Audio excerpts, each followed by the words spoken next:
Hey, what's going on, everybody? My name is Corey, better known as the Seaman, and I want to welcome you to another edition of the Seaman's Cinema Sit Down, and also to one of the wildest Fridays that I've ever had here on the channel. Not only do we got all this going on, and we are going to get there, but we got Mortal Kombat, we got Shadow and Bone today. There is so much happening, going to be so much to talk about. But as you can see, the shirt is on the chest. The boys are on the screen. There is only one thing that we need to talk about right now, and that's all the goodies that came in the finale. So why don't you pull up a chair, take a seat. We are getting ready to dive in, spoiler-filled, into the Falcon and the Winter Soldier. Episode 6, One World, One People. And before we dive all the way into this bad boy, or even before I give you just my general, thoughts, or general spoiler thoughts, I got to show you some stuff. I turned the camera on this morning. I had a feeling there was going to be lots of moments that would get me excited, so I was recording myself while I watched. We got some good reactions, man. This show pulled out all the things for the Seaman, man. We went to the highest of heights and excitement to really, really grounded emotional beats that hit me. Now, I'm not going to lie, the series of reactions from the show will not include me rolling tears, even though I did roll tears during the episode.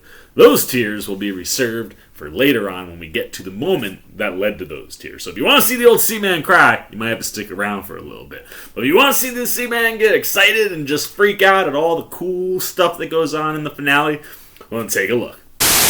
Finale time.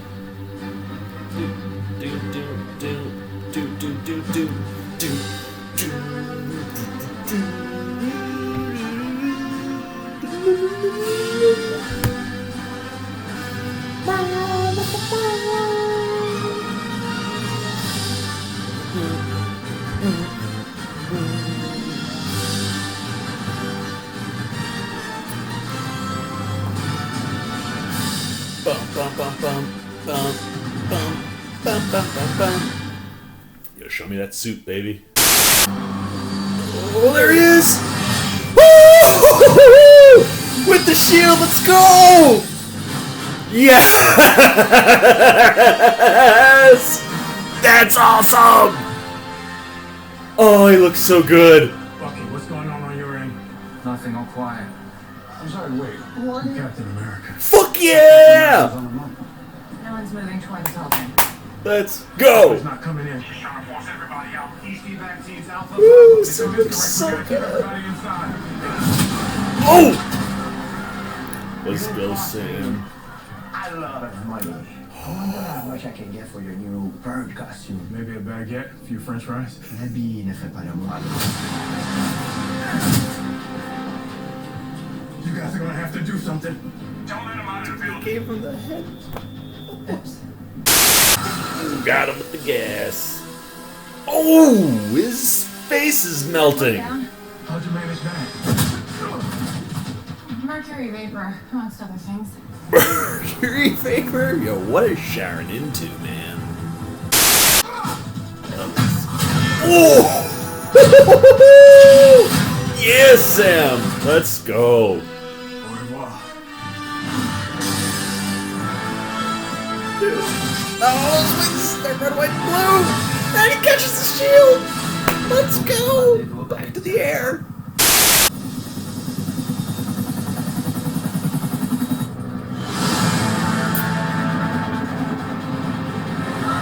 Oh, he's going for the setup right through the... He's got to aim for those doors.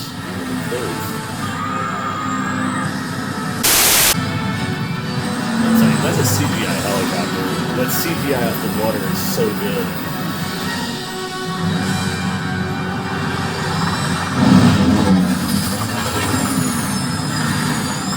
Dude, this guy is a psycho.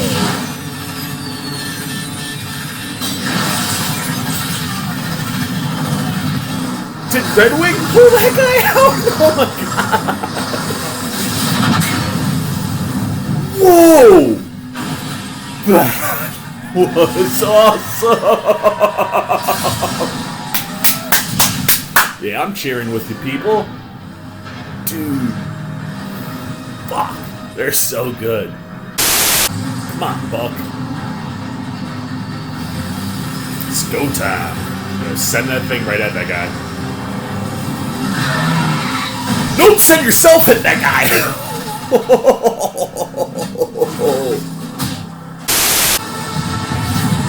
Dude, this guy is crazy! Holy shit.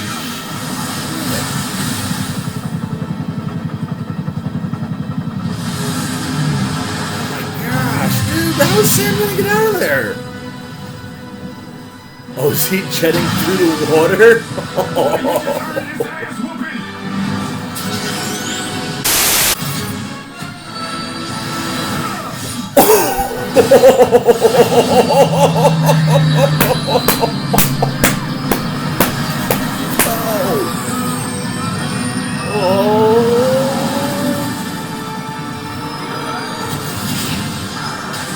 Yeah, we don't care about it, dude. Way to go, Sam. Oh. Fucking Cap is back. Oh no.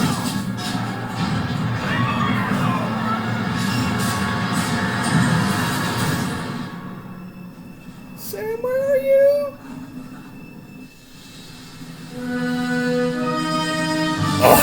Oh, there he is.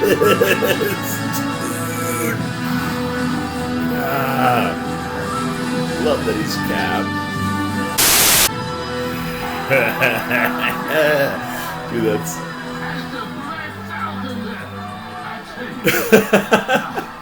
that's Captain America. Yes. Really? Great man.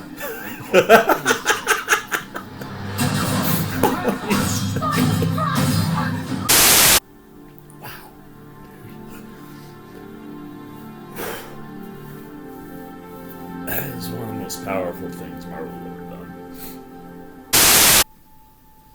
Yes, the U.S. agent outfit. More like it. Man, I tell you, man, I genuinely get a kick out of myself when I look back at like when I started the channel, like the whole inspiration or driving force to do it was for me. You know, my buddy at work had kind of suggested, hey, why don't you give that a try? And when I thought about it, I was like, you know what, I love to talk movies, and not all the time do people want to listen to me talk about movies in my life, right? Whether it was my girlfriend or my family or just my friends. Like, people like me in doses as far as movie stuff goes, but I like to talk about movies all the time. So the channel became a way for me to do that for myself, as well as entertain my family and friends whenever they wanted to see what I had to say. And we've grown to a place where now I get to do that for a lot more people than I ever thought I would. But at its core, it was me doing it for myself, and when I started to react to things, I genuinely would get a kick out of my responses. Like, I just enjoy watching what content that I love does to me. So hopefully you guys enjoyed all that too. But as you see, the excitement was real, and it was real right from the start. And when you talk about overall thoughts and feelings here, right? I think sometimes people maybe think a little bit too much is coming. I mean, we certainly felt that way with WandaVision, and we learned after WandaVision that, like, they're saving the big stuff and the big guns for the movies. But they're using these TV shows to really fill out their characters and build them in ways where, like, we got to, like, you think about it, right? Like, everybody's been mix-matching in movies so often for, like, the last half of the MCU. You forget, like, they took their time. They did a trilogy for Iron Man and Thor. Well, 2 for Thor. Eventually you hit the trilogy in the swing of a lot of mixing of the groups together.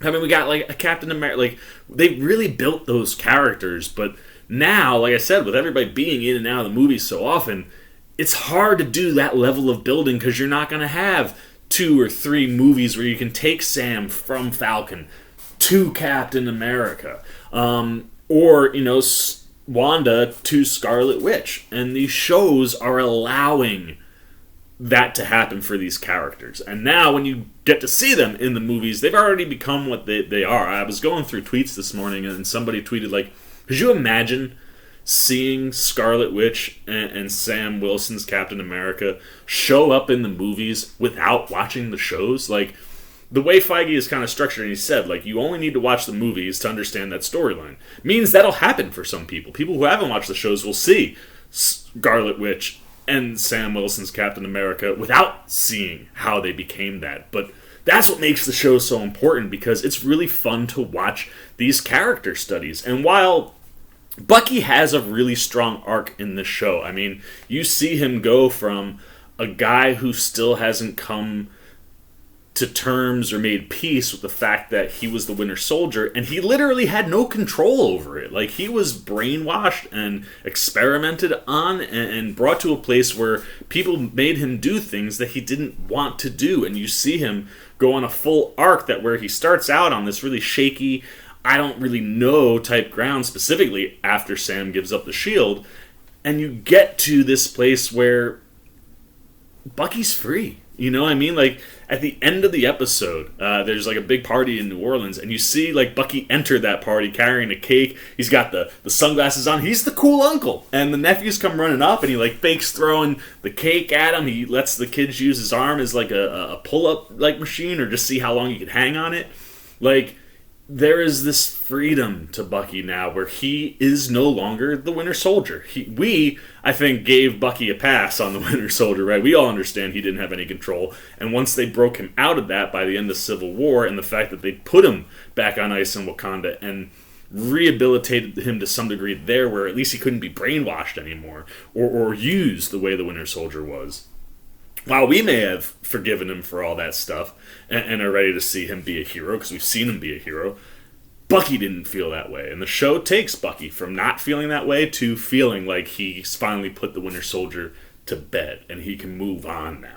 And it's a huge element of the show, and it's wonderfully done, and it's huge for Bucky. But when you look at this show, much like WandaVision, had great stuff for Vision, but was really about Wanda becoming Scarlet Witch.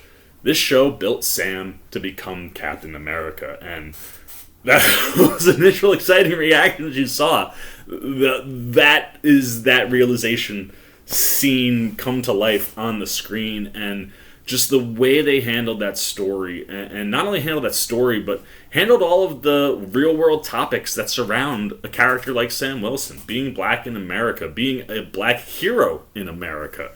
The fact that, like, the government doesn't want, you know, the black hero. They want the white Captain America. You know, the fact that government and politics can play into some of these terrorist organizations and why they do what they do, where they start out at like, we're being wronged, we need to fight these people, and then they go to an over-radicalized state. And they show you how that happens in the show. Like, the way they handle all that and how Sam is in the center of it all, dealing with all the things that he's dealing with, as well as doing all the right things. We see people do wrong things a lot in this show, specifically John Walker. Like, you see John Walker do things Captain America would never do, and you get to watch Sam continually do all the things, and every time he does something, in the back of your head or in the heart of your hearts, you go, that's what makes him Captain America. That's why he has to be Captain America. That's why we have to get to him being Captain America, and man, did Marvel deliver on that, man. Like, they did the work, and then they just gave you spectacle right out the gate, man. I mean, where they set us up last week to literally start running, man. We weren't even like building up to. We are in a full-out sprint when we start this episode, and it allows us to spend a lot of time with Sam Wilson, Captain America. Let alone they end up giving him one of the best monologue. Well, no, not one. The best monologue in the MCU, and maybe one of the most important moments that has ever been captured on film in the MCU.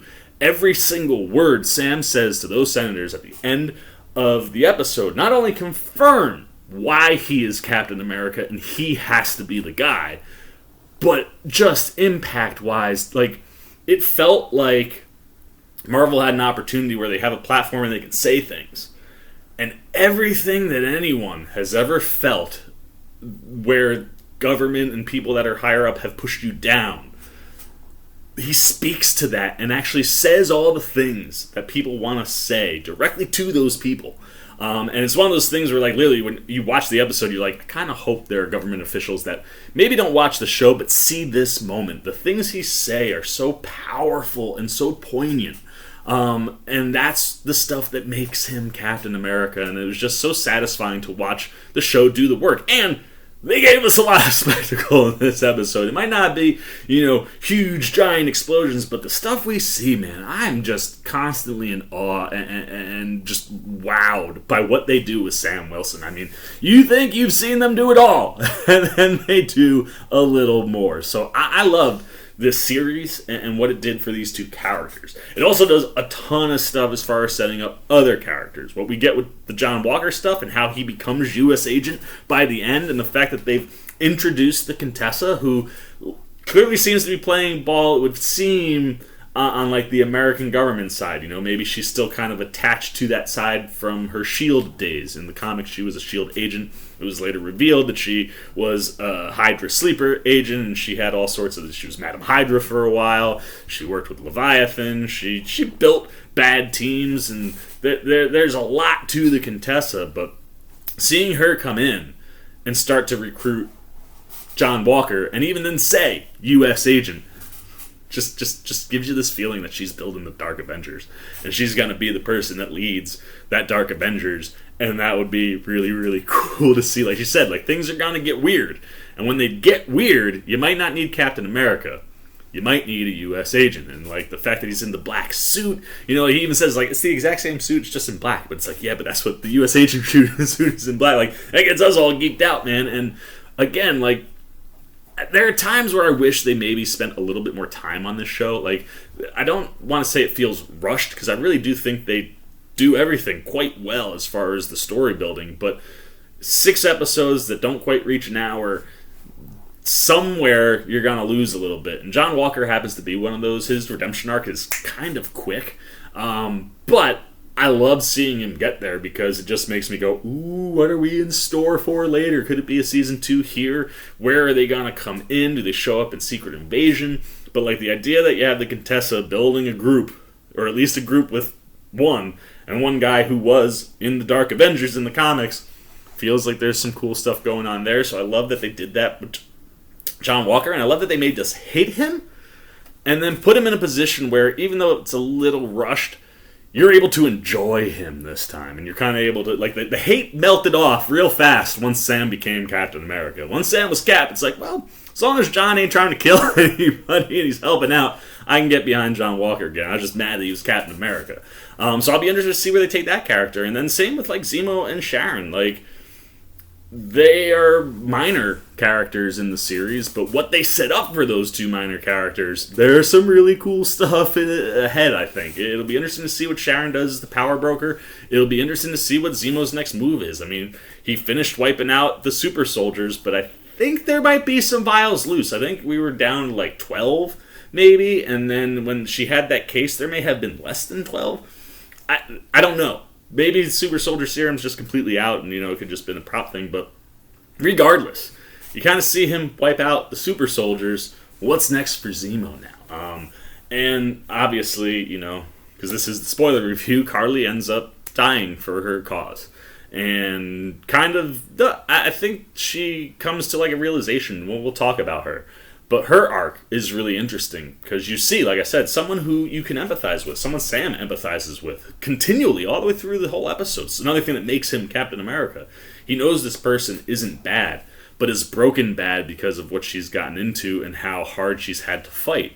And to see her end up ultimately demising, the way they wrote it, and this is why the writing is genius, you feel that, man. Like, you're like, damn, dude, like, she was doing stuff wrong, but did she have to die? Like, you kind of feel like what Sam feels. Like, there was something there worth saving. And once she realizes it's all over, like, she looks at Sam and goes, I'm sorry. And it's one of those I'm sorries that kind of feels like, I'm sorry that I couldn't get to where you wanted me to get. I'm sorry that this is how it ends. I'm sorry that you didn't save me. That's the type of feel you get. And even for that character who doesn't have a future in the MCU, really, really impactful. And Erin Kellyman is fantastic. I said this in the non-spoiler. I can't wait to see where she heads. And if you haven't seen the non-spoiler and are still here and you haven't seen the show, I'm sorry, we just ruined pretty much all of it in the overall thoughts, but you can check out that non-spoiler review right up there. And now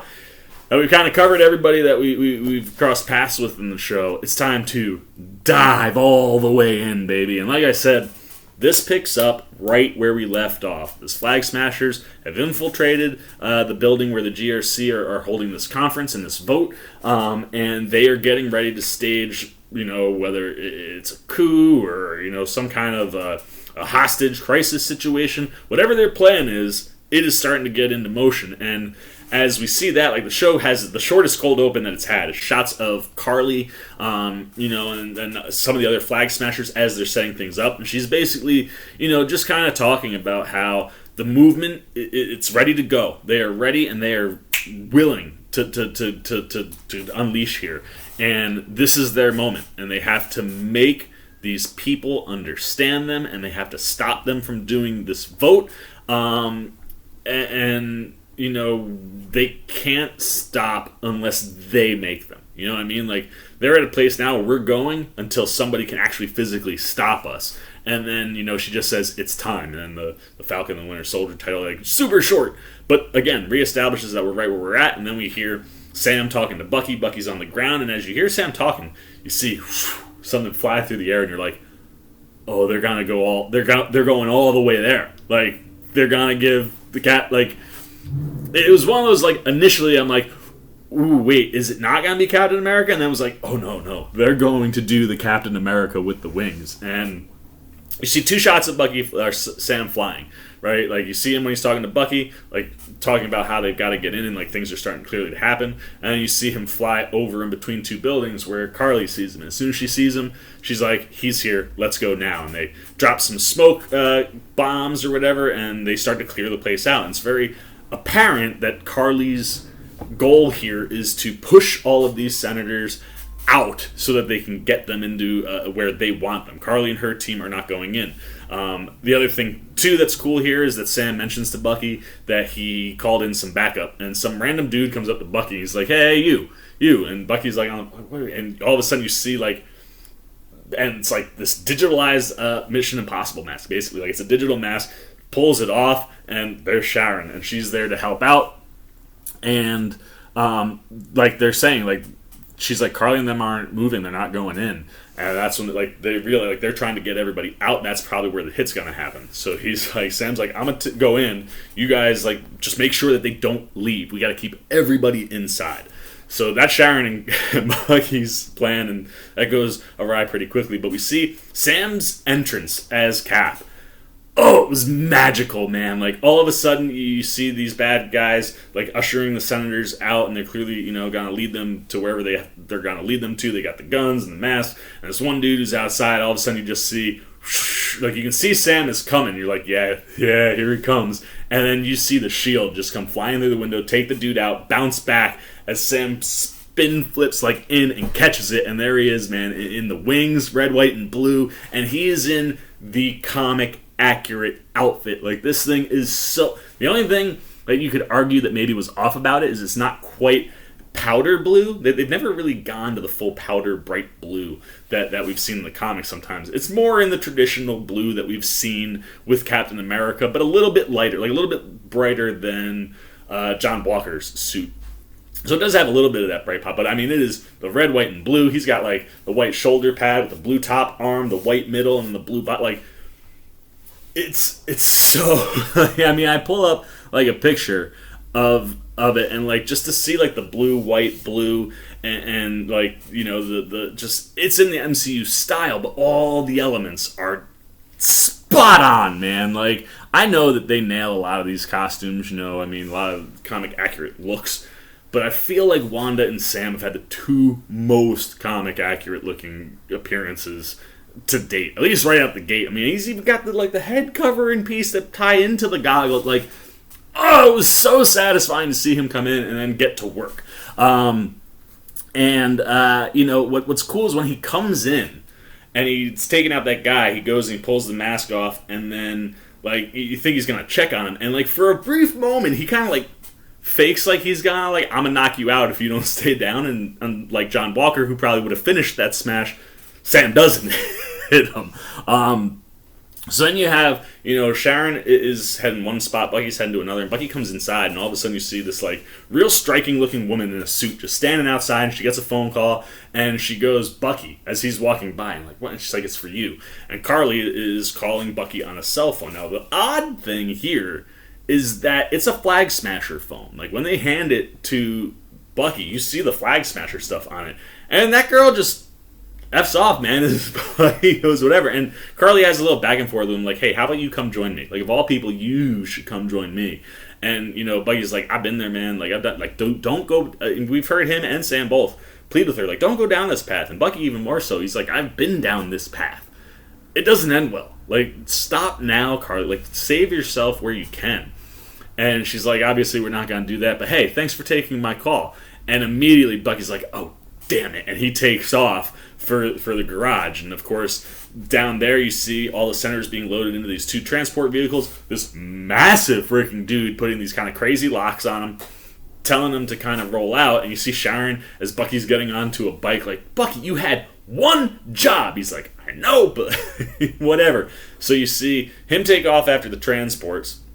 You see Sharon go after the big dude. She kind of bumps into him, and she had you can see there's something in her hand that she clearly sticks on him. She walks away, and as he gets into his transport to roll out, all of a sudden you just hear a poof, and you see all this smoke, and you're like, oh, God, I'm on the smoke bomb.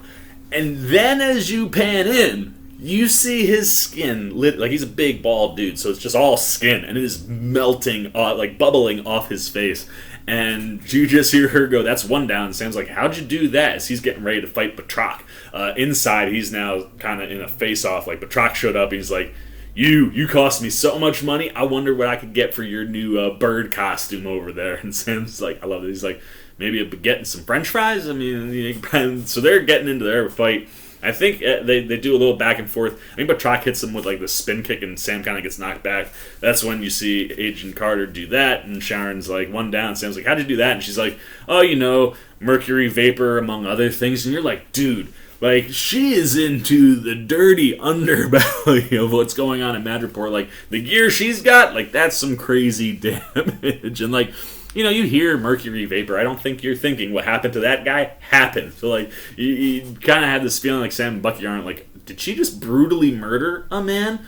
Like, Sharon, if she hasn't confirmed to us by this point that she's the power broker, like, I know I said early on I thought those eyes were Zemo's. I gotta go back and look at that episode because clearly they must be Sharon's eyes. Because to this point, if you think that she's not the power broker, you're kind of off your rocker because they've set up the Batroc reel was really what it was. When she was talking to Batroc, you're like, she's got to be the power broker. Like, she's dealing with actual criminals. So anyway, like, just crazy that she like friggin' like just melted this dude's face off. And then, like I said, you kind of had Batroc and Sam starting to face off with each other. And one of the other things that Batroc says after the French fry line, he goes in French. He's like, the robe doesn't make the monk. But what Batroc doesn't know is Sam has literally done everything just in this season. Forget what he's done as a hero prior. Just in this season alone, he has done everything that is needed for him to become Captain America. He has earned these robes, and that's one of those things where he's gonna beat this guy eventually. So like I said, you've got Karli distracts Bucky, so now they're outside, and we come back in after Sharon kills that dude to more Sam versus Batroc, and there's a cool like back and forth with them where we get to see like some really neat things. As you see, like, the bunch of people that went into the transport, you see, actually, before we even get to the cool stuff, you see the senators get taken up top, get put into a helicopter with a Flagsmasher that's flying, and they're getting ready to take off. So Sharon's like, we gotta move quick here, guys. Like, that helicopter is getting ready to take off. And you get some decent, hand-to-hand combat when you're cutting back to Sam and Batroc. Like I said, you had a cool spin kick. You can tell that that Mackey's doing all of his own choreography, and it's not John Wick level, but it's a good hand-to-hand back and forth. And you see, Sam hits him once, and it comes back, and then he throws the shield again. And the first time I watched, Batroc throws a chair, and it knocks the shield like out of its target, right? Like, it just knocks it out of the air and it falls. And at first I was like, really? A chair? But then when I watched it the second time, I was like, that's Sam still learning. Like, he didn't give it a full force throw where he kind of just threw it a little bit where a chair could knock it down. and that leaves him shieldless, so they're kind of going back and forth, and as Sam works his way back to the shield, he does kind of a Captain America move, the stomp up into the hand, but before it gets to his hand, he hits it so it comes up, it hits Batroc in the face, and he takes it, kind of like knocks him out or back, and then Sam just goes au revoir, because he's like, when Sharon's like, the copter's taking off, he goes, Bucky, and Bucky's like, I don't fly, bro, you fly, because what he's really saying is, I effed up, and I'm trying to get rid of these other two transports, so Sam cuts his fight with Batroc short, and runs right out that window again, back to flying, and it's a nighttime sequence, and sometimes nighttime sequences for action, especially fast-moving action, can struggle, but I thought that the post-production team did a good job in lighting things, and also, it let Sam's rocket pop, and the rocket blasts, rather than being that yellow, gold, orangey color, or like a bright white blue. So, like, anytime you're in distance, specifically early on, like, he's got the new wings, because you see this just blue dart flying through the sky, and I love that visual, but this whole sequence is him chasing a helicopter, and, like, right out the gate, as he's, like, the helicopter takes off, and like, he comes up for it, and my dude just straight down a building, man, like, I was like, yo, helicopters are not supposed to do that, let alone be as close to the ground as they're heading. And he literally waits last minute, pulls right up, and the visual effects on these helicopters, Sam's wings, they're right by the Hudson through this whole sequence. And, like, the helicopter gets so low, it is, like, picking water up off, like, the visual effects are just mind-bogglingly good. But this is just a lot of maneuvering. You get to see Sam do a lot of cool maneuvers with the wings. Once or twice he does like a turn where like the wing dips into the water, much like the helicopter, just the propeller wind kicking water up. And the dude who's flying the helicopter is a legit psychopath. Like, multiple times he sees Sam coming up and he just starts shooting a machine gun at him. I'm like, you're flying out. Like, if any of those bullets don't go clean out that window, like, you could take the whole helicopter down yourself. NYPD copter comes in, and my dude flies directly at it and, like, forces played chicken and did not, like, flinch. And the NYPD copter tries to take off and, instead kind of gets clipped and taken out. Like, this dude is doing some wild things in the air. And when that NYPD copter is going down, Sam has to save those guys. So you see Red Wing rip off a door and then Red Wing saves a dude saves the co-pilot, like uses like a wire to take him, pulls him out. Sam pulls the other guy out, and they land on either like I couldn't tell what bridge it was, or I wasn't paying attention enough. It might have been the GW, it could have been the Brooklyn Bridge. One of the many bridges in New York that they land on with these two guys safe. And Red Wing comes back in, and when he lands, he kind of lands down with right after he lands, the helicopter is coming. So he covers up shield, and the shield is on the top. And I kid you not, like when I was saying they did stuff with the wings and the shield I'd never seen. The helicopter bounces off Sam and then crashes into the water, and everybody's safe and sound. And when he gets up, it's the coolest reveal. Like, if you thought him entering in the suit was cool, when he comes up and the wings expose and they're out, and there's a crowd of people on the bridge, everybody's gotten out of their cars, and they are cheering.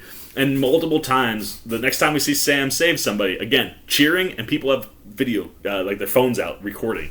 And it's interesting because we've now seen all three of the main guys have this happen. Bucky and Madripoor, people start recording him because he's fighting, and they're like, oh, it's the Winter Soldier. Walker kills a man. People watching, filming. Both situations, you're like, not good. Here, nothing but just happiness, man. Like, you see all these people cheering and clapping, and Sam, like, really feeling like, this is pretty awesome. Like, I did what I gotta do, and now all these people are cheering. So, like, that happened.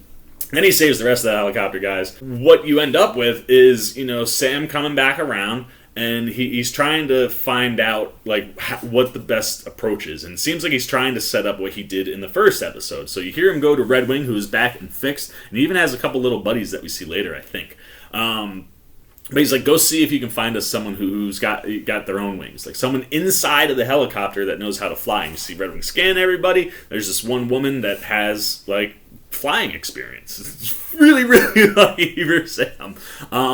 So as he's trying to set that up, Like, this guy is, he's shot at Red Wing, so Red Wing comes back, and as Sam's kind of moving over, this dude, like, full on tilts the helicopter where the propellers are coming at Sam. Sam does a full cover-up with the wings where he balls up, and every time he does it, what's beautiful is the shield is just dead freaking center. It's gorgeous. And the chopper wings hit him, knock him into a boat, and then he crashes into the water, but the boat has got these, like, giant pillars, that then, like, concrete pillars that then fall in, and you're like, I've seen Titanic. That's gonna pull Sam down. Sam's gonna be in, like, trouble, and you're thinking you're about to see something under the water, and the camera stays above, and all of a sudden you just see the blue jet, and you're like, oh, damn. The wings and the jetpack work underwater, and he shoots himself out, and he comes up, and then I love, he just goes, he's like, it's not like the guy flying the helicopter can hear him, but he's like, you have earned this ass whooping, and he's going to take care of business. Now, while all that crazy helicopter stuff is going on, while it's going on, we're cutting back and forth between Sam and what's going on with Bucky and the Flagsmashers. But we'll pause right before, like, the end of the helicopter chase, and what's going on down on the ground is you got the Flagsmashers. They've basically created 2 roadblocks with, like, those cement roadblocks. And the guys who are not Flagsmashers that are driving the transports with the senators get kind of blocked. And Karli and co come in, rip open doors, knock these 2 dudes out, and they're getting ready to take off.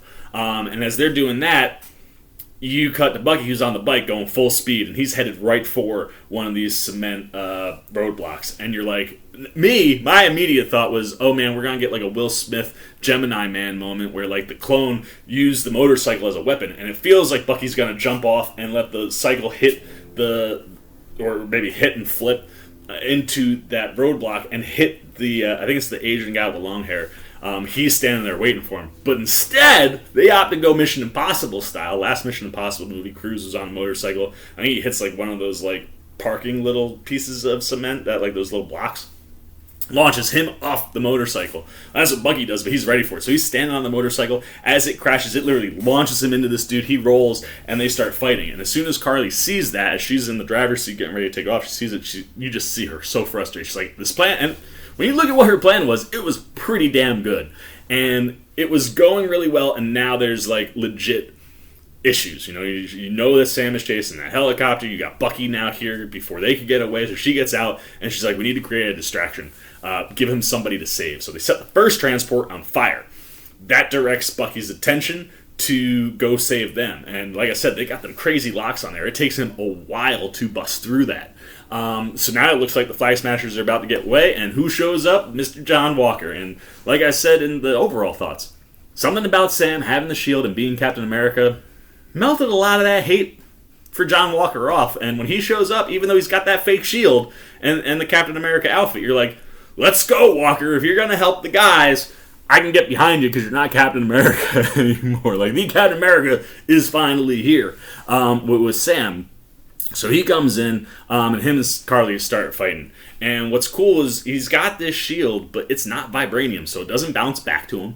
And while he uses it, more as a way to absorb some of the punishment that comes at him, I mean, it gets destroyed. We see him just chuck it, and it's like all bent and mangled. But the first thing he does is he throws it at Karli, and Karli just kicks it. Like, when you throw the vibranium one, I don't know if you could just kick it out of the air unless you throw it soft like Sam did and has a chair knock it out of the air. But you see it get knocked, and it's clearly not vibranium. So they start fighting, and as they're going, Bucky is hammering on this thing, finally breaks the lock, rips open the door before the flames can get inside or hurt anybody, and gets all the senators out, saves them. Just in time for him to go save Walker, because Walker gets hit with a freaking parking meter thing, gets knocked down, and he literally is about to get taken out. I think Karli's got it, and Bucky tackles her. And then while Walker's on the ground, the other 3 come over, and they're just kicking and beating. He's holding the shield and just kind of taking the brunt of everything.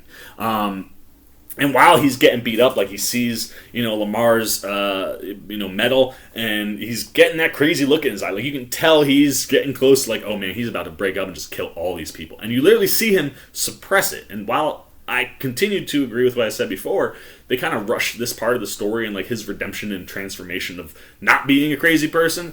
That's pretty much your moment. He kind of absorbs it and doesn't hurt anybody seriously, and then kind of keeps going. So he eventually, I think, gets them off, or when Bucky like knocks down one, it kind of disperses everybody. And you see Karli go after Bucky. They kind of fight briefly. She ends up hitting him in a way where he kind of like flies and tries to do the left hand. He's right-handed, so that's his normal hand. Does like the thing where he kind of on the truck where he kind of scraped, and it scrapes, and he goes off into like probably falls 3 stories down into like an area of construction.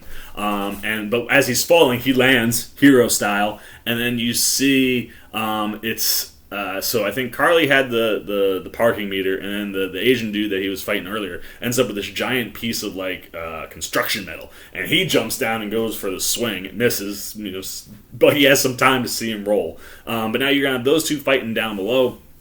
Back up top, Walker is still fighting Karli. They go into like scaffolding. If you've ever been in New York City, scaffolding is literally everywhere.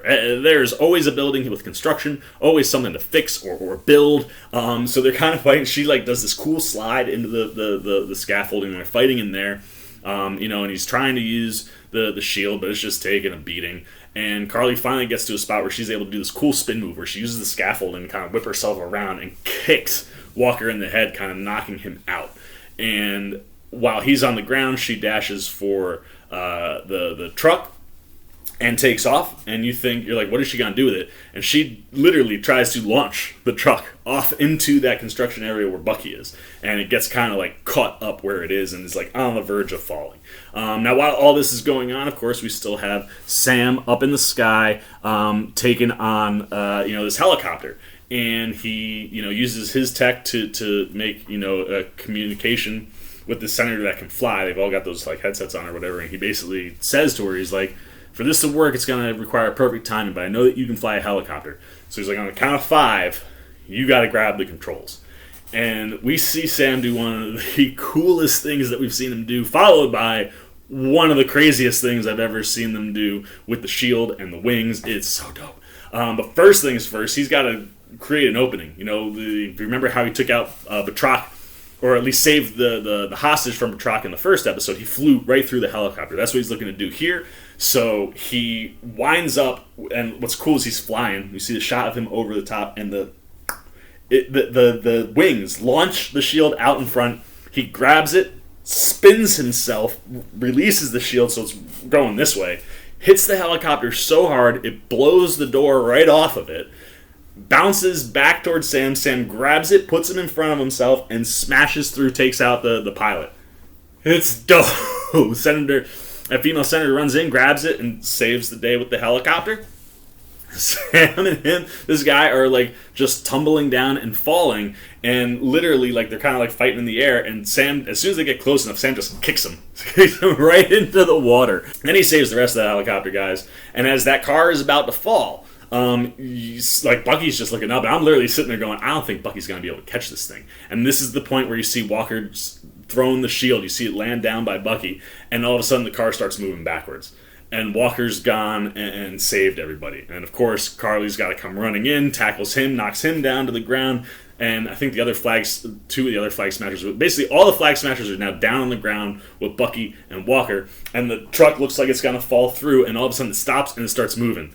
And who's down there holding it up but Sam, with the wings blasting? You've got, you see like 2 small Red Wings come out attached to the truck, and they're blasting. You got all these jetpacks pushing, and like Sam is screaming. And it's one of these things where we've seen Cap, hold the helicopter and with the flex, and we've seen like really, we've seen Iron Man lift things with his suit, and he's just a regular guy, but he doesn't have a suit that's doing all the power. Like, he's got the wings, but Sam is physically, he ain't got no extra power on his arms, holding this thing and pushing it as a human being. He's not a super soldier. And they give us a couple moments in this, especially later on, like he goes one-on-one with Karli, that remind you that he's not a super soldier. Like, yes, he has the shield, but no, he doesn't have the serum.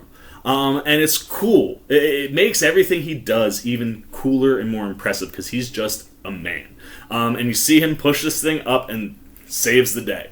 And like I said, again, there's just a crowd of people that have formed around and are watching this. And you got everyone taking video and stuff. And as he kind of is floating up there, you've got this older black guy, and then you got this probably like late 20s, early 30s black guy. And the younger guy's got the phone camera out, and the older man is just like, it's the Black Falcon! Woo! And like, you see how excited he is. and the dude next to him delivers this line, and it's so genuine. Like, it's one of those lines that definitely has multiple meanings, man. Like, this guy, you could tell this was like so true to him. Like, he's like, no, that's Captain America, not Black Captain America. That is Captain America, and the way he delivers it, it's like it's perfect for the scene. But at the same time, it's like you sit there and you're like, that guy has got to be thinking like he's the first one, like he's gonna utter Captain America, not coming from Sam, because when Sam first comes into the building at the beginning. And he's like trying to help people, like, got to keep everybody in the building. One guy's like, "Who are you?" He's like, "I'm Captain America." Like, just says it, and you're like, ugh! Now you get someone outside of Sam recognizing, like, he's Captain America, and the way the guy says it, it's like he knows what that means for the world when you watch this show. Like, I can't imagine what it's like to be a black person watching this show, getting to see Sam become Captain America. Like, I geeked out. I can only imagine what that actually means for people who have the same kind of racial background as Sam, you know, and have gone through the things that black people in America have gone through. What that means. But the look on this man's face is that of, like, yeah, it's a TV show, but what this, like, we have a black captain. Like, there is so much pride in the way he delivers that line. I loved it. And naturally, you know, again, that kind of, again, syncs up with, like, how other people have reacted to John Walker as Captain America, or things Bucky did. Like, just this all-encompassing support, which, of course, we know Sam doesn't entirely have. He knows he doesn't have. He even says it later on when everybody is seemingly supporting him. Like, you can feel that it's not all love, but to see the love that is given is awesome. And you get that kind of brief moment so that, you know, you can kind of enjoy that, and then we got to cut back down, and everybody's been looking up, and all of a sudden you see Karli pick up one of those, like, thin metal rod pipe things and throws it at Bucky's head, and Bucky just moves and catches it with his right arm. And again, it's one of those, like, the genius in the writing of the show. When he first, like, when Sam was like, "Why didn't you use your bionic, like, your power arm, man?" And he's like, "Well, I don't think that it's there. Like, I'm right-handed, so that's my first reaction." Now you set that up so that when Karli throws this thing, it should probably be the bionic arm catching this thing. Nah, just his regular hand. That's pure Bucky / super soldier serum. Probably why he catches it and doesn't break his hand or rip through his hand or anything like that. But I love seeing him catch it with his actual hand, not his bionic arm. And that, of course, leads to another battle. And here it starts out with that, and then before Bucky could do anything, you see the shield come flying in, just hits all 4 Flagsmashers. They all fall to the ground, and Sam shows up, and you're just like, I can get so used to Sam coming in on those wings and catching the friggin' sheet, like, just doing. Oh, it's so fun to see Anthony Mackie in the Captain America stuff. Like, every time you cut to him, he's got, like, oh, it's so good. But naturally, that just means that it's time for this fight to start. And right beforehand, Karli gets up and looks at him, and she sees him in the suit, and she's like, "You of all people, you bought into that bullshit?" And Sam's just like, "I decided to try something different. Maybe you should do the same thing." And Karli takes off, and so do the other Flagsmashers, and they kind of end up underground. And you see Walker, Bucky, and Sam chasing him. And I'm not gonna lie, I was glad that Walker was around for this. Like, it was fun to kind of watch him do something, because, like I said, it's been so enjoyable to watch Wyatt Russell play him, but he's been so antagonistic and hateable that to finally enjoy him, knowing that he's not Captain America, but he's helping the guys, is fun. However, Sam and Bucky, you can't entirely trust him. Like, he might still be crazy. Even though we got that moment when he was on the ground and kind of flushed out the crazy, you're not entirely sure how unhinged he is. So they're running, and what's cool is they're chasing him. We know he's got the infrared, but the infrared that he's using now, he flips it to something and it shows all the footsteps. And they're chasing it, and you see them break off, and, like, they split here. And Walker just goes. And Sam looks at Bucky, and Bucky looks at Sam, and Buck's like, "I got it."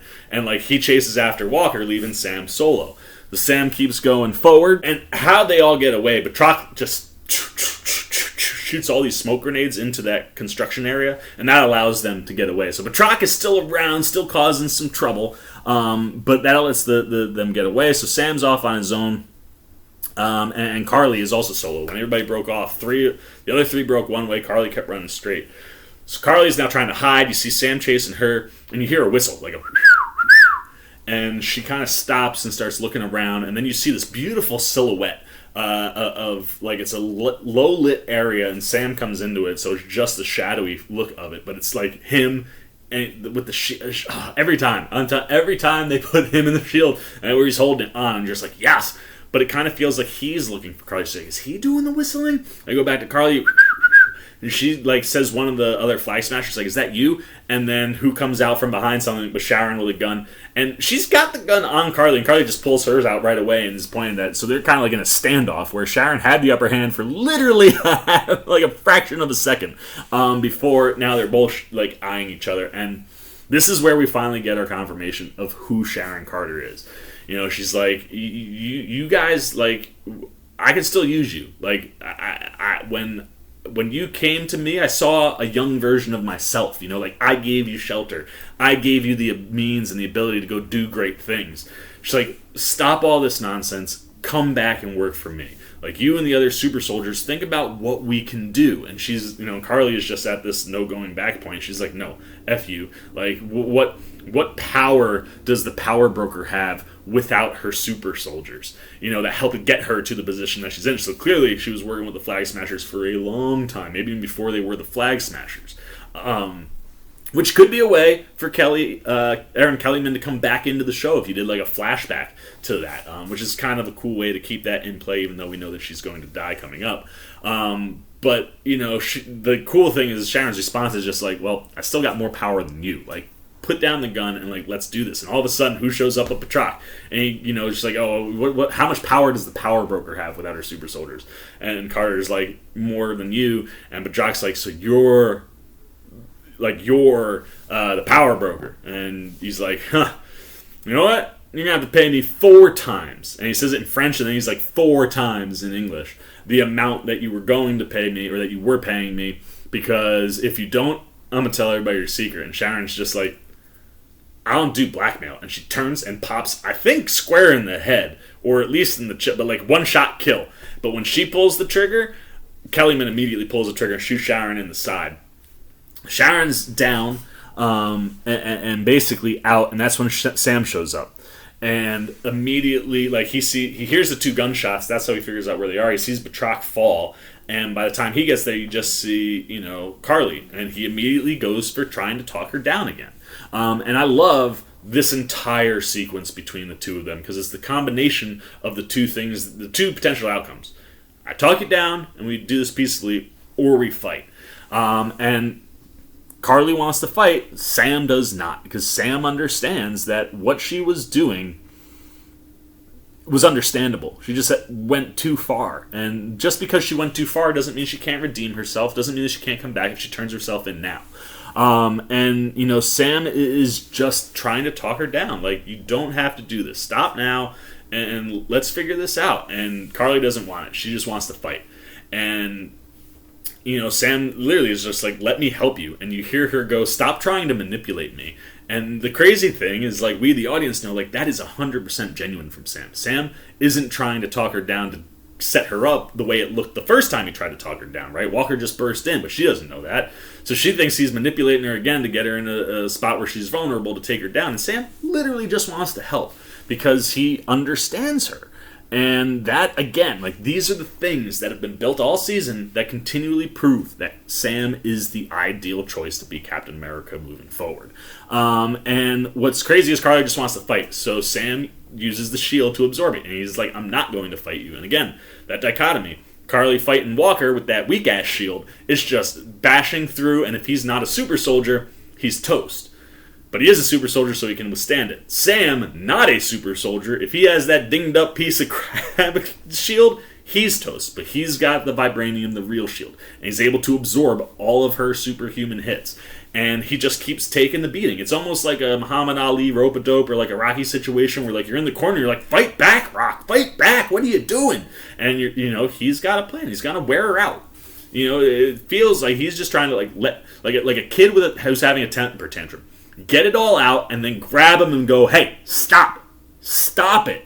And that's literally what Sam does. He gets to a point where he uses the jetpack, slams her into a wall, but not to knock her out, just to try to get her to stop hitting him so that he can grab her, kind of give her like a shit, and like, stop, like, just stop what you're doing. But no, she won't stop. She keeps going, and she is just like, fight me, fight back. Would you just freaking, and she is going so hard, she finally hits him where the shield gets knocked out of his hand, Sam hits the ground, and you get this wonderful shot of the shield like kind of doing one of those like roll moves as it's settling because it's round, and Karli just walks past it so badass, man. And she goes to pick up her gun, she picks it up and she points it right at Sam, and Sam is just looking at her with like a pleading face, like, all right, this is what he's like. I'm not going to, like, just in his look, right? We've been giving all the facial acting to Stan. Here, just this one look is like, look, I'm not gonna fight you. If this is what you have to do, then you got to do it. But you're gonna have to live with it.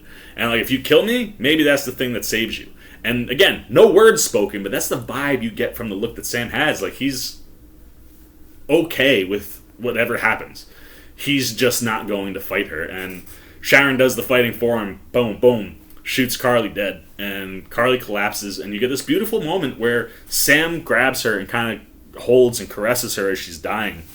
And she looks up at him and just utters, like we said before, like, I'm sorry, right before she dies. And it's one of these moments where it's like, it took killing her for her to finally see, like, Sam was right. And Sam really did care. Like, he wasn't going to stop her.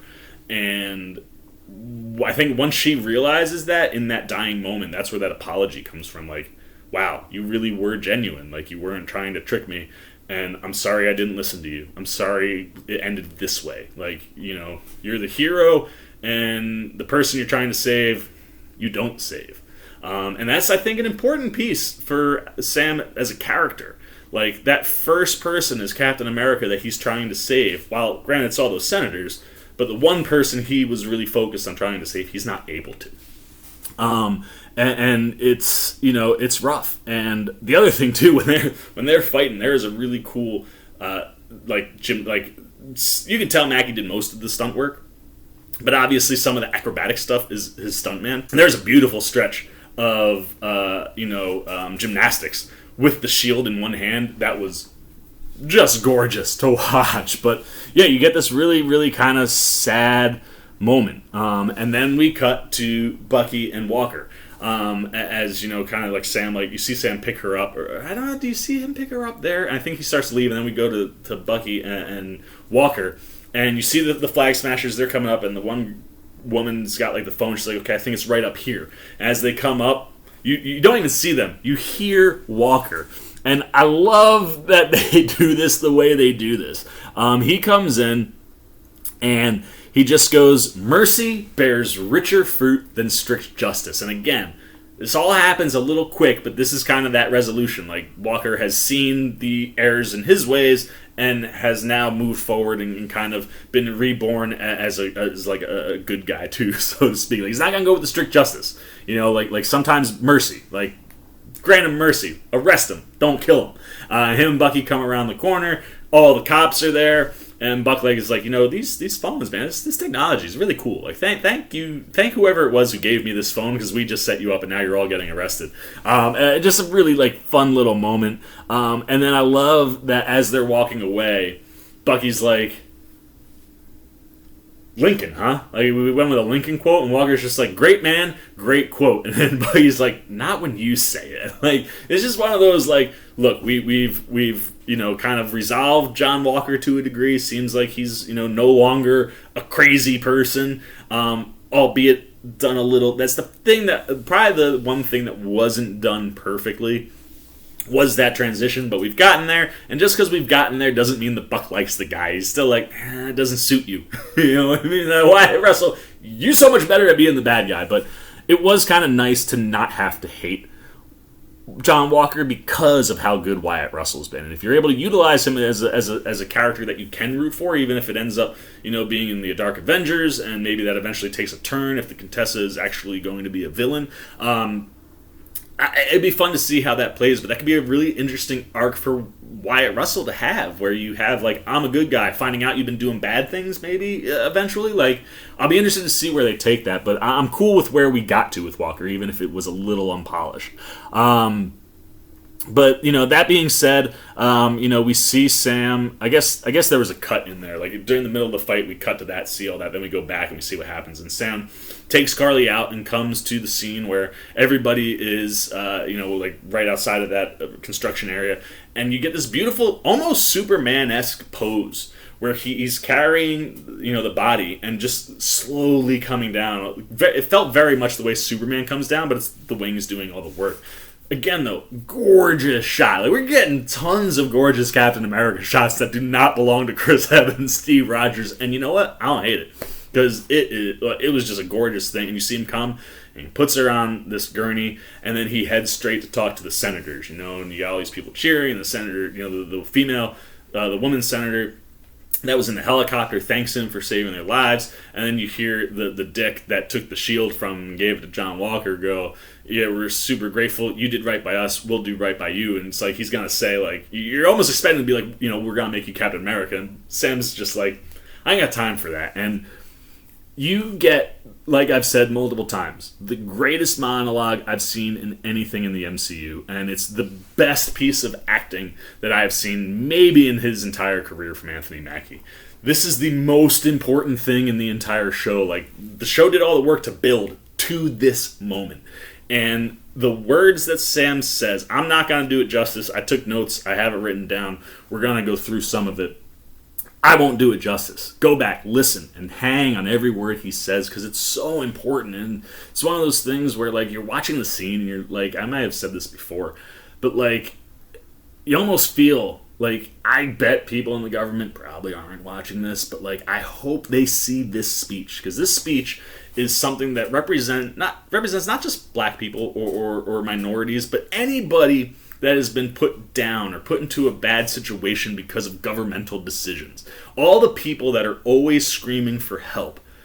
Sam delivers all the things that need to be delivered when he talks to this group of senators, specifically the dude who took away the shield. And, the guy is talking to him, and he says something about terrorists to him. And Sam is just like, look, you need to stop calling them terrorists. And the guy's like, what do you mean? What else are we going to call them? He's like, think about what you're doing from their perspective. Like, you see them as terrorists doing all this stuff. What are you, other than this giant government that's now coming in and doing what they think is right for all of these returned, but don't really care for these other people? If you were them, what would you do? And he's like, it's one of these things where you guys make decisions and all these things happen, but nobody ever asks why. He's like, you use words like refugees and terrorists and thug, and he's like, and those are all words that are used to deter the conversation from diving into why did things happen the way they did. Like, why would this girl do what she does? And I love, like, Sam diving in, and, like, the guy is just like, you don't get it, man. It's too complicated for you to understand. And Sam is basically like, I might not completely understand it, but you guys don't completely understand it. And that's good, because for the first time ever, all the people who have literally been begging you to do things that would serve your people, because they're down, they're just begging you to understand what it's like to just be in their shoes for a day, go through the real life struggles. He's like, in this situation right now, that actually puts us on common ground, because now you know what it feels like to be completely helpless. You were a hostage. Your life was not yours to control. Somebody else was holding your life in their hands. And now you know what that feels like. And one of the other things I love is, as Sam's delivering this wonderful monologue, they keep going to the crowd. They show Bucky or Walker or the crowd or Carter or the different senators, and just the looks on their faces, how everybody is hanging on every word Sam said. It was beautiful to watch, man. And again, you see this dickhead senator who took the shield from him go, you just don't understand, And Sam's like, what don't I understand? I am a black man carrying the stars and stripes. Every time I pick this damn shield up, I know that millions of people somewhere are going to hate me for it. He's like, even now, I just saved everybody. And I can feel the judgment and the eyes and the hate coming from certain people. And clearly he's talking directly to this guy. But, like, just in general, like, he knows that people there's somebody somewhere that ain't happy that it's him. And he's like, what's there not to understand with that? He's like, I'm still here. Like, I feel all of this, and I'm still here doing good. It's not deterring me. I don't have any super serum, and I'm not blonde. I'm not the blue-eyed guy. But I'm here, and I'm here to do the work. And then you see a shot that, not just everyone there, but everybody, at least in America, is seeing this. And eventually everyone everywhere will see this monologue because it's airing live on the news. And you go into Isaiah's house, and Isaiah and Elijah sitting there watching, and you watch as Sam is delivering this unbelievable monologue. And you finally see Isaiah break a little bit. He starts to show some of that emotion, some of that, you can tell that he's proud and that Sam did it, even though he didn't think it was possible. Sam has stepped up and done it because Sam is someone super special, and Isaiah will even say that to him later. But then we go back, and Sam is finishing up his monologue. He's like, "The only power that I have, right? I don't have the serum. I'm not the blonde-haired, blue-eyed Captain America. The only power that I have is that I truly believe that we can do better." And he's like, "How can you demand your people to step up when you don't step up for them?" He's like, "You have all the power of the government. He's like, you have all the power of a deranged god who," and even at one point he references somebody that took away half of existence. I've fought that. You know what I mean? I've gone toe to toe with Thanos. What do I not get? But he's like, all the power of that god, or all the power of that teenager, you have the exact same power that they do. You can make massive moves, whether it's destroying forests or delivering millions of people food with one phone call. And the real question is, what are you gonna do with that power? And what have you done? And what are you gonna do moving forward? And he looks at him, and he's like, look, this girl just died for her cause. She had an entire following help her battle the most powerful governments in the whole entire world. How do you think that happens? It's because there are millions and millions of people that side with Karli, that see where she's coming from. He's like, you have the power to move borders, and you're just sitting here going, whoa, you think it's fair for people who come back after 5 years to have their homes being lived in by somebody else? And it's like, look, you guys are making all these decisions, and yes, I get it, it's tough. But when you're having those conversations, who's in that room? Is it more people like you, or are you actually talking to the people who it's going to affect? Because you might think that it's fair to have people be returned to their real homes, but what about all those other people? Okay, the people who came back, sure, maybe they deserve to have their homes. But what are you going to do besides just put these people in refugee camps or send them back to their countries? You have to do better, Senator. Or the next Karli will. And he's like, you don't want to see the 2.0 of Karli. Because whatever that looks like, trust me, it will be worse than what she was. Because Sam, like I said, he's got a soft spot for her. And the fact that he has a soft spot for her, he's like, look, that's somebody who's redeemable. But the next person, that 2.0, might not be a redeemable human being. And that is when things can be really, really dangerous and lots of people will die. And he just delivers it to him, man. He's like, you need to do better.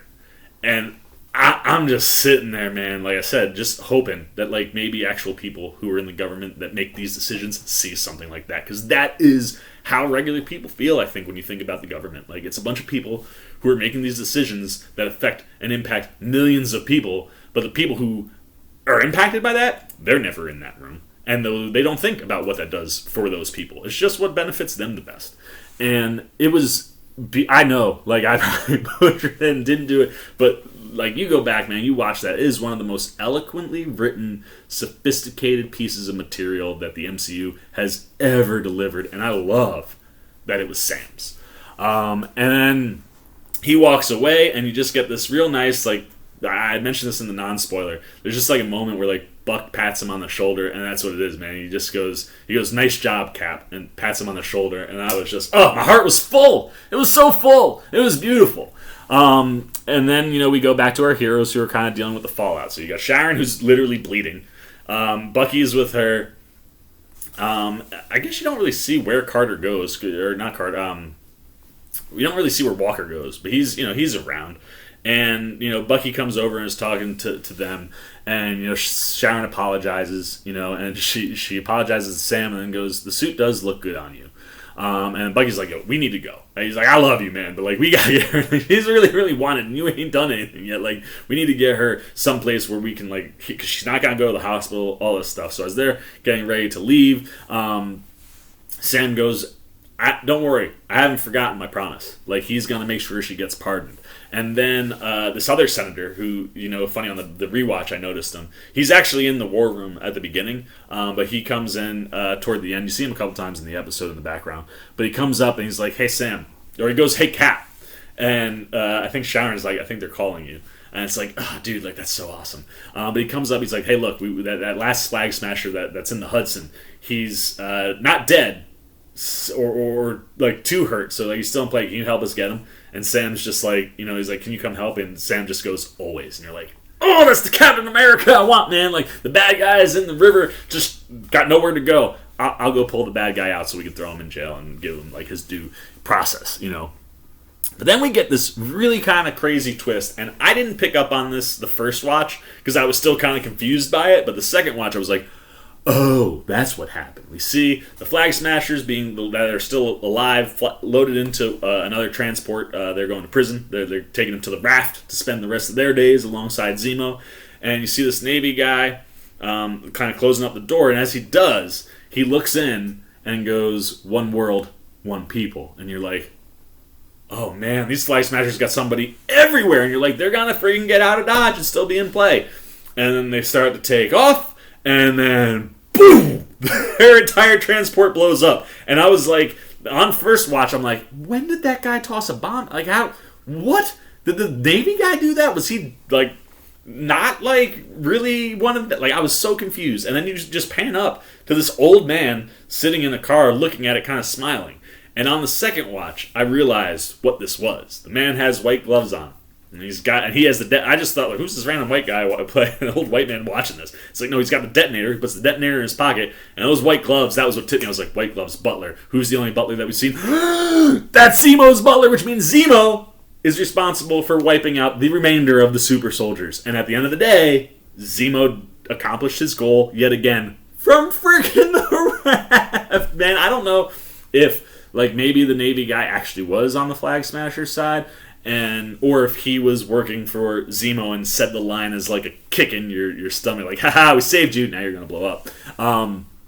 But like, it was one of those things where I was like, this is kind of a weird twist that, like, that's what happened. And then when I connected it the second time, I was like, oh, Zemo did it, Zemo wins again. And you cut to Zemo in the raft. You hear he's got a radio on, listening to the news. He's got a book, and he's reading, and he stops as he hears, 4 Flagsmashers died in a car explosion, and, no one's been identified as the attacker, and he just kind of smiles to himself, and you're like, oh, you dastardly devil, like, I may not have gotten that freaking mask seared to your face yet. I was hoping we'd get that in this series, but 2 things. 1, even though he's not in the entire episode, what an unbelievably powerful, just, like, satisfying beat to give Zemo in this episode. Like, we gotta do all this other stuff. He's in jail. Like, what's he really gonna do? We still give him a crazy good beat. And it keeps him in play. I will be fascinated to see how they use him going forward, and how that works in. I believe the Dark Avengers base for a while was the raft. So will he have access to whatever the Contessa is doing? Is the Contessa involved with Zemo? Because right after we see him in prison, we cut to the Contessa in what looks like one of those, like, court hearing rooms that they were in when they gave, Walker his walking papers. And she gets, like, an email alert and goes, oh my goodness. She's like, John, you got your phone? She's like, you gotta look at this. Looks like Zemo got the last laugh after all. And she goes and sits down next to his wife and is like, man, that's too good to be true. She's like, that worked out so well, I couldn't have planned it better myself. Or did I? No, I didn't plan it, but maybe I did plan it. And it's like, just that back and forth, like, oh, is the Contessa conspiring with, Zemo? Like, she, comic book-wise, has ties to Hydra. Zemo, obviously, ties to Hydra. Could we be seeing their stories woven together? And maybe that's the next thing for Zemo? I don't know, man. There's so much potentially at play with the Contessa just being involved. The fact that it's Julia Louis-Dreyfus means it's got to be something significant. Like, I don't think Julia Louis-Dreyfus signs on to the MCU for, like, a small role. So, like, Is she going to be the Contessa? Is she going to build the Dark Avengers? Is she going to be involved with the Thunderbolts? It certainly feels like the Thunderbolts are coming, especially when we see Thunderbolt Ross in the Black Widow trailers. And I was online just kind of reading some stuff, and I forgot, like, originally the Contessa was supposed to show up in Black Widow. That was going to be her first appearance. This now becomes that first appearance. So does she have any ties to the Thunderbolts? Or, you want to go real crazy? The whole kickoff to Secret Invasion was Elektra, but one of the big reveals was that the Contessa was actually a Skrull in disguise. So could we maybe see Julia Louis-Dreyfus pop up as Madam Hydra? Could she come into Secret Invasion and end up being a Skrull, and the real Contessa is just still out there somewhere? I don't know, man. There's a lot of different pathways opened up with her appearance, and what they could be doing with her and John Walker is a lot of fun, especially with what we see next. You know, she's like, what is it? What's he doing in there? Taking forever to come out. And his wife kind of jokes, like, it's probably the helmet. And he finally walks out, and he's literally in the exact same suit that he was wearing. It's just black. And as soon as he walks out, the Contessa goes, that's much more like it. And he literally is like, it's the same suit, it's just black. And she's like, yeah, but there's some weird stuff coming. And when that weird stuff comes, like we said before, not gonna need Captain America, but we might need the U.S. agent. And, like, it's funny because, like, it looked like a cat version of the Captain America suit where, like, when it showed up in black, I was like, oh my gosh, it really does look exactly like the suit for the U.S. agent. And it's been there the whole time, but with the red, white, and blue coloring, you kind of just, and like the A on the helmet, and here the helmet doesn't have the A, even though the star is on his patch, because he'll get another shield at some point. It'll probably say U.S. on it. I hope it says U.S. on it. Big black circle in the middle with the U.S. letters on it. That'd be so cool. But she's like, look, man, she's like, there's gonna be some weird stuff coming, and when that comes, we're gonna need the U.S. agents. So she's like, keep your phone on you. Like she kind of said to him last time, like, answer my call when I call. And he goes, okay, Val. And she's like, don't call me that. Nice little call back to last week's episode. She's like, noted, copy, I'll do that. And then you just get this really nice moment for Walker to end on where it's just him and his wife, and he's like, yes, I'm back. Like, I'm back. Like, I have a purpose, and I might not be Captain America, but I have a chance to redeem myself. I have another way that I could be a hero. And like I said, I'll be really, really interested to see where we go with Walker. Then from that, we got to wrap up Bucky's story, right? We see him go make the real amends that he needed to make. He goes to Mr. Nakajima's apartment, and it's super, super late, and Mr. Nakajima's like, what are you doing here, Bucky? Like, it's so. He's like, come inside before someone calls the police. And he's like, what's wrong? Like, you look. He's like, I have information on your son. And he's like, what? He's like, your son was murdered.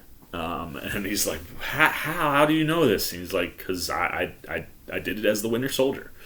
And he asks him, he goes, why? And Bucky just says, I didn't have a choice. And it just kind of stays there for a minute, and then it cuts to Bucky leaving the apartment. And it's one of these things where, like, clearly, you know, Mr. Nakajima gets that clarity, that closure. Like, he finally knows what happened to his son. He knows who did it, and he knows why it happened. But the biggest part for that scene for me is Bucky going, I didn't have a choice. Because he didn't. And that's the resolution that Bucky needed to get to. He had to get to the resolution and the realization of what you did wasn't your fault. Like, you literally had no control over anything. And getting to close that door, check off that final name. You know, he leaves a little gift bag with the book in it and a note for the doctor. She opens the note and says, I finished the book. Thanks, Doc.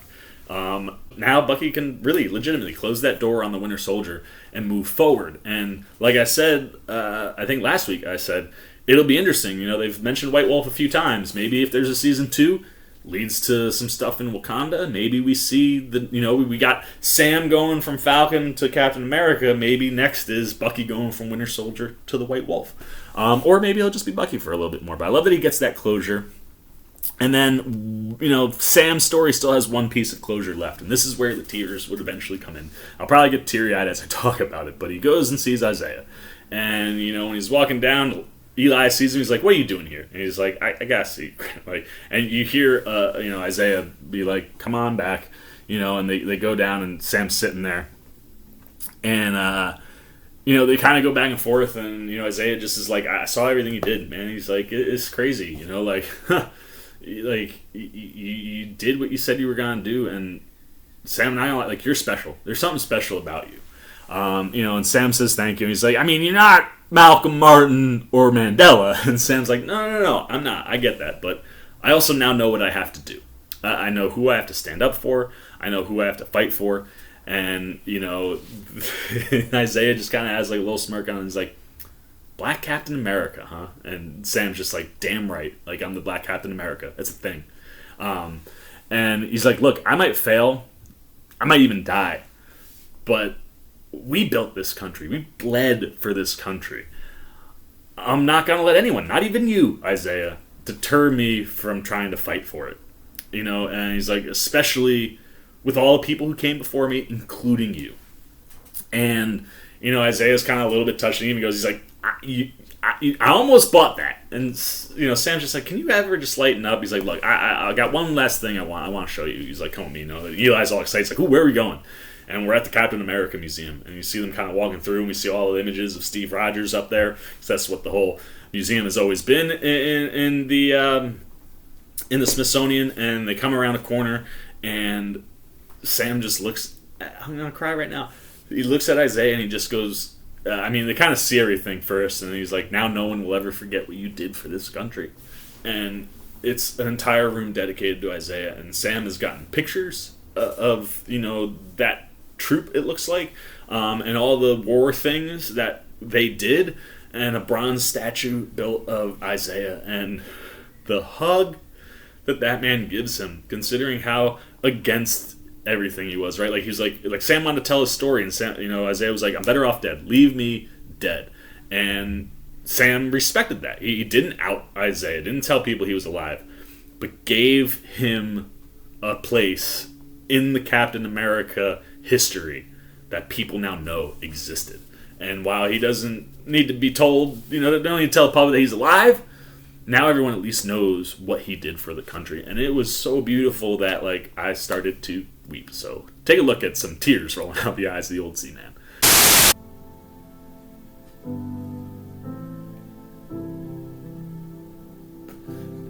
Pictures of him.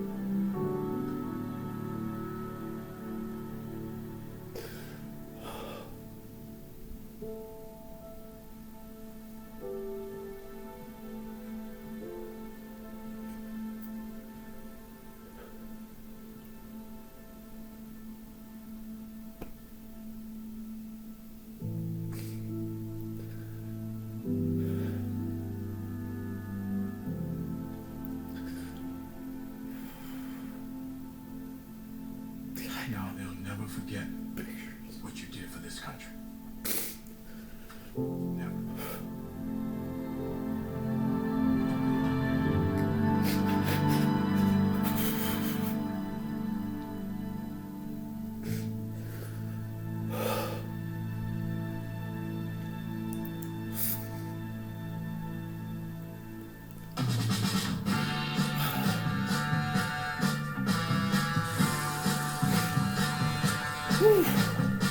It's just watching myself I get teary-eyed, man. It's just is the most emotional beat, and it's the thing that the show was building to, right? Like, yeah, it was building to Sam becoming Captain America, but that moment with Isaiah and everything it means to be Captain America for Sam and to finally get to that stage, it's just right there. Like I said, that hug, man, it's so genuine and emotional. Like, Isaiah finally kind of like, I exist. I'm not deleted from history. And I tell you, man, Eli got some good screen time this week, and I tell you, he's a very striking young kid, and looks like someone who could lead the Young Avengers. So I'll be excited to see what more we get for Eli as we move forward, and for the actor that's playing him. But yeah, just an absolutely beautiful moment. And then we jump to a big old party in New Orleans, which we mentioned when it comes to Bucky and that freedom. You see it right away. We see shrimp cooking on the grill. Sarah's cooking. Sam's taking pictures with literally everybody in town. And Bucky comes in faking, throwing cake at the kids. He's letting them hang on his arm. Everybody's just having a good time. And then we cut to Sam looking at the sun going down, and after clearly what must have just been a wonderful day. And Buck comes up to him, kind of pats him on the shoulder, and they both just kind of look out and smile. and kind of nod. They turn and they walk away, and we fade to black. And instead of getting the Falcon and the Winter Soldier coming up as the final title card, we get Captain America and Winter Soldier. Oh, it was so satisfying to see that come up on the screen. And clearly, if there is a season 2, it will read Captain and the Captain America and the Winter Soldier. The question will be: will the show ever become Captain America and the White Wolf? I don't know. We'll see, man. But what a satisfying conclusion for these two guys and to this show for me. I loved everything they did here. I thought it was such great character building, specifically for Sam and for Bucky. But there's one more piece of character building left to do, man. We get a little post-credit action. We see that Sam does indeed hold up his end of the bargain. We get Sharon being fully pardoned and being, like, you see her kind of get emotional and, like, happy. Like, I've been waiting so long to hear these words. And the same dickhead who took Sam's shield is the one delivering this one. I guess he's just that guy. He's like, we might even have a position for you in your old division. Would you like that? And she's like, I love that. And she walks out and she turns and you see that emotion, and then that emotion just kind of slowly fades away, and you're like, oh god, what is she up to? And she gets on the phone, and you don't know who she's talking to this time. Nobody responds, so the subtitles didn't put their name or anything like they did last week. But she basically just comes out and she goes, start calling all of our buyers. She's like, super soldiers might be off the table, but we now have access to government secrets and advanced technology and resources. There should be something there for everybody. And you're like, oh, Sharon is gonna cause problems. And even though she can come back and redeem herself, she clearly is really enjoying being the power broker, and that will continue. So to where we go next with Sharon Carter, we will see. But like I said, the show did it for me, man. I was skeptical at times because of how short the season was, and that the episodes weren't all an hour. But at the end of the day, this did it for me, man. It was so beautiful to watch Sam become Captain America and do the work to earn being Captain America, not just showing up in the movies as Cap. And the fact that Bucky was able to finally put his past behind him, it's just exciting to see now.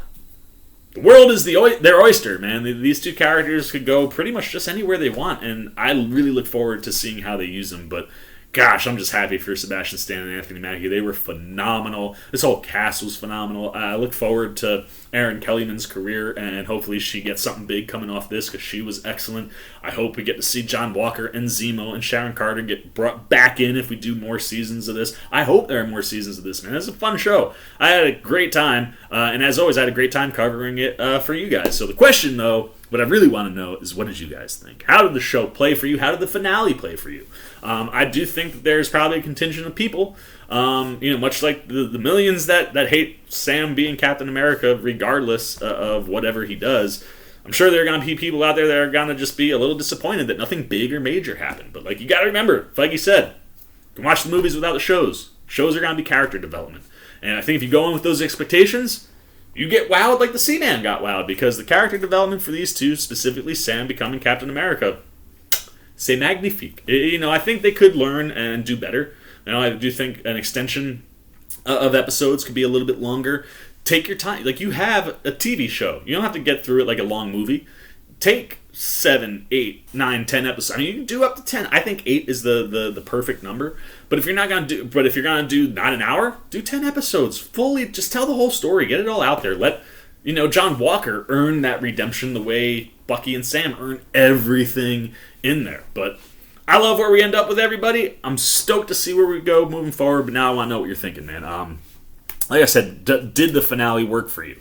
What were your thoughts on it? What was good? What was bad? What didn't work? If it didn't work for you, what are you looking forward to for these characters coming up next? Do you think another season? What do you want to see with everybody, man? Walker, Zemo, Sharon, Bucky, Sam? What are your thoughts? Good, bad, indifferent? Everything you're thinking. Non-spoiler, I only want the good thoughts, but let me know everything. I really want to know everybody's opinion on the show, what you were thinking, what worked, what didn't, how they could improve. Down below in the comments section. Look forward to talking down there. As always, if you enjoyed this video, please give me a thumbs up. And if you're new, you want to come hang out with the old Seaman as we move forward on to whatever is next for Marvel. I think Loki is up next. It'll be a few months from now. I'm pumped to not have to be up at 5 o'clock or 3 o'clock in the morning on every Friday. But you want to be here for all that. The rest of today, We got Mortal Kombat. I'm jumping right into it after I get this posted. Mortal Kombat, we got Shadow and Bone. You want to just be here for whatever it is that we're doing. You like my vibe, what I'm doing, what I'm giving you guys. You want to show a little love support, come join C-Maniac Nation by jumping over there, hitting that subscribe button, hit that little bell if you want those alerts. Until next time, when we will be talking Mortal Kombat. I have been the C-Man, and I am signing off. Peace! Oh, hey, what's going on? You must be sticking around because you're looking for more content featuring this guy. Well, guess what? You're in the right place. You can check out more videos right here and right here. And if you have and you want to come join that C-Maniac Nation, you can hit that subscribe right over there.